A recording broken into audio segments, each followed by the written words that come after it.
Hi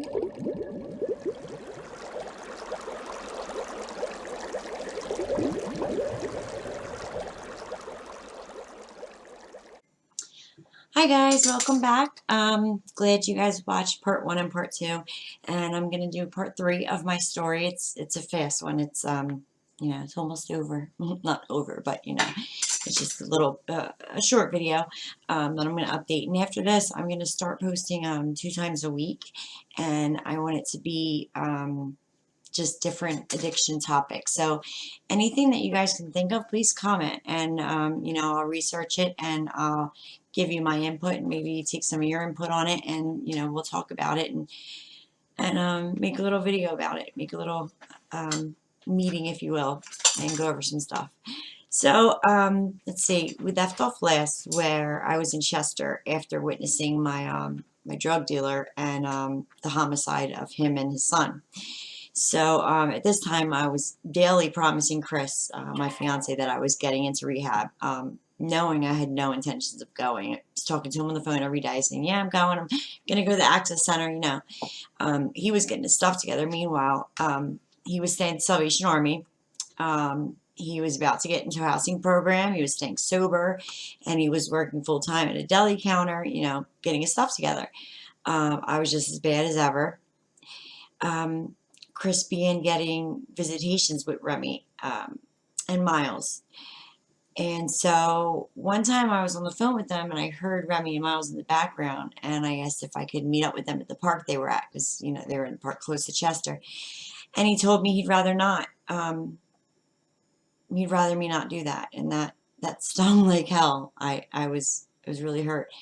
But you know. It was weird because, of course, I was pissed, but at the same time, I was like, any man that would, you know, choose the kids over me is a great man. It took me a while to come to that conclusion, but he really he cared about them. He cared about getting them back, and that's important. That's the most important thing.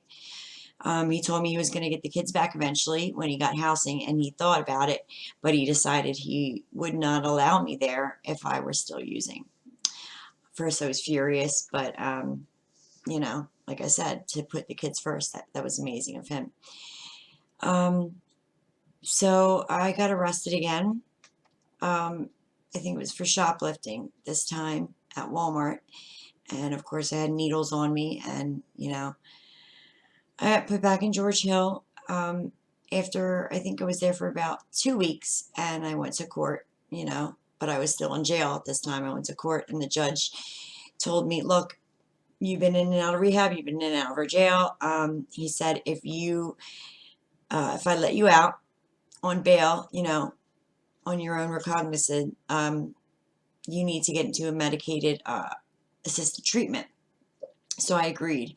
Now, it might not be the most ideal solution, but medicated assistant treatment, MAT, is the use of FDA-approved medications in combination with counseling and behavioral therapies to provide a whole patient approach to the treatment of substance use disorders. So that's methadone, naltrexone, and buprenorphine. They're the most three commonly used medications, Suboxone, Subutex, or methadone. So I chose methadone. Now, I've heard piles of rumors and horror stories about it, but I could keep this up, or I could go to methadone. Something had to give, so I was going to try methadone. The very first day that I dosed, the withdrawal pains and sickness were gone immediately. I figured I'd use this to get my life back in order, and then I could slowly wean myself off. Methadone was a lifesaver for me, literally. Like, I left the streets behind, the prostitution, the coke, the heroin, the abscesses, the dirty needles. I left them all behind. Let's see. It says methadone reduces opioid craving and withdrawal and blunts or blocks the effects of opioids. Methadone, taken once daily, is available in various forms, such as liquid, powder, tablets, and diskettes. As with all medications used in medication-assisted treatment, methadone is prescribed as part of a comprehensive treatment plan that includes counseling and participation in social support programs. So we were required to participate in 1 3-hour group a week and 1 hour counseling sessions one-on-one. We create treatment plans, and the counselors help us to work towards our goals in the treatment plans. I've been in MAT now since 2015 and have not been happier. I got my life back. I haven't been using. It's amazing. It's amazing. You know, of course, I'd rather have done it myself without any medication, but I mean, so what? I've come to the conclusion, so what? I'm free of these drugs. I'm free of them, and I never thought I'd be able to say that. Partly, you know, I thought part of me would always have this in my life. I thought part of me would always be this prostitute, this streetwalker that was just going to shoot drugs up in the corner, in the alley. And I just started to believe that about myself, and I lost myself, and I lost God, and I lost my family, and there was just an awful time in my life, and I couldn't be happier to just say I've left it all behind. So, you know, a lot of people try to talk you away from methadone or medication assisted treatment. But, you know, if you've tried rehab a few times and nothing's working, you might want to try it out.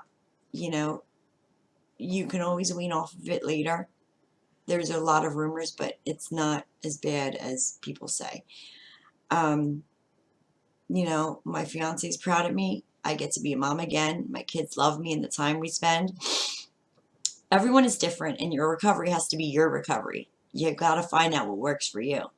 But if you'd like more information about MAT or methadone treatment, please feel free to reach out for me or SAMHSA's helpline. It's 1-800-662-HELP. 1-800-662-4357. I'll put that number in the description to this video, but you know, that's a good number to call, just a place to start if you want to learn more or learn how to get medication assisted treatment in your state. I just really want to thank everyone for watching these videos and giving me support. I really appreciate it. And, you know, some of your comments and the things that you told me have really touched me, and I really appreciate the support. And really, I just want to reach out to everyone. And like I said, if I could just help 1 or 2 people, I would be totally, you know, just very happy. So, I'll finish up there, but please comment and give me topics that you guys want to hear. If I don't hear anything, I'm just going to pick one, and then you guys are going to get tired to death of just hearing about my opinions. Joking, but yeah, I'll pick a topic if I don't hear about one. But please comment and give me a topic to use, and you know, we'll go from there. And I hope to have more people sign on and comment, and we can talk amongst ourselves, and you know, just make it a safe place to do fellowship and recovery and whatever else we want to talk about. And once again, also, if you need any help getting on treatment or finding treatment in your state or in your area, please reach out to me. I can help you. I have a lot of resources that I've collected along the years. Anyway, thank you guys. If you haven't, please subscribe and hit the little notification bell. I'd really appreciate it. Like I said, I appreciate your support. Thank you, and have a good week.